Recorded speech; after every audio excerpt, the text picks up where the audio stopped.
Hello Indiegogo, my name is Michael Sykes, and I'm a photographer based out of Indiana. I believe that photography and cinematography provide a wonderful medium for us to document and enhance any life story that we wish to preserve. It's my mission to capture the soul of these stories, with the shocking, sobering, maddening, uplifting, but always visceral images. I aim to fuel the fires for social discourse and provoke a primal reaction out of the viewer. My Indiegogo project, The Hidden Libya. Art and beauty. Most of what we hear about Libya has to do with the revolution and its aftermath, with lawlessness and extremism dominating the spotlight. This focus, however, I believe, provides a wildly inaccurate and misleading representation of the true Libya, an unpolished gem buried in the Saharan wastes. And I strive to bring a balance to the information that we receive about this country. My good friend, filmmaker Matthew Millen, spent a year in Libya during and after the revolution, and the picture that he painted was completely different than that of the major media outlets.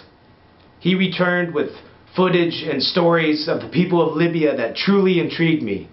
In particular, the art and music explosion he described during the revolution created by the counterculture youth of Libya. Within days of Benghazi falling out of Gaddafi's grip, a vibrant counterculture movement blossomed in this typically traditional Saharan land, with the youth playing music of such staggering diversity, from hip-hop to country music to the blues to heavy metal. No art schools, no music studios, playing on old broken instruments and recording with pirated software. None of this could stop the sheer force of the movement. Despite oppression, despite the dangers to them, they painted and they played their music with an exuberance that I have never before witnessed, and I truly felt the sheer joy of freedom of expression. Music and art is a universal language that has the power to touch us all. Playing a little guitar myself gave me a feeling of an undeniable kinship to these young Libyans. And having had a theater company in Los Angeles, I have respect for those artists who try to create their own way using any means necessary. I've never experienced a struggle comparable to that of the people of Libya or the artists of Libya, but it gave me a feeling of connection to them, an artistic connection, a human connection. I believe that all of us belong to the brotherhood of humanity, and these artistic connections we find between us should be celebrated. In my book, The Hidden Libya, Art and Beauty, I will take you on a pictorial adventure that will show you a Libya that will stagger you, a hidden beauty in both the physical and spiritual sense.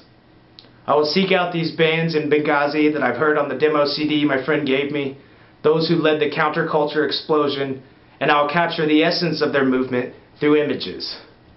I will use the devastation of the city of Benghazi as a backdrop to contrast the beauty of these artists working their magic. One man in particular would be really exciting for me to meet, Masoud Bouassir. He catapulted into fame strumming his acoustic guitar on the front lines, just feet away from the gunfire, fighting to free Libya from the tyrant. Singing of freedom fearlessly, with a message similar to that of Bob Marley, eventually he's shot twice by a sniper in Gaddafi's army. But while being brought from the battlefield on a stretcher, he continued to strum his guitar and sing for the freedom of the people. He lives today and he serves as a folk hero to the whole of Libya, and now also to myself, and I would like to reveal this man, this once-in-a-lifetime man, to the rest of the world. I will seek out Masoud and the other artists like him who, despite tremendous adversities, still had the will to express themselves, using art and music as their message in the march for freedom. There will be interviews with the various artists, and also photographs and the histories of the more interesting archaeological sites to be found in this huge country.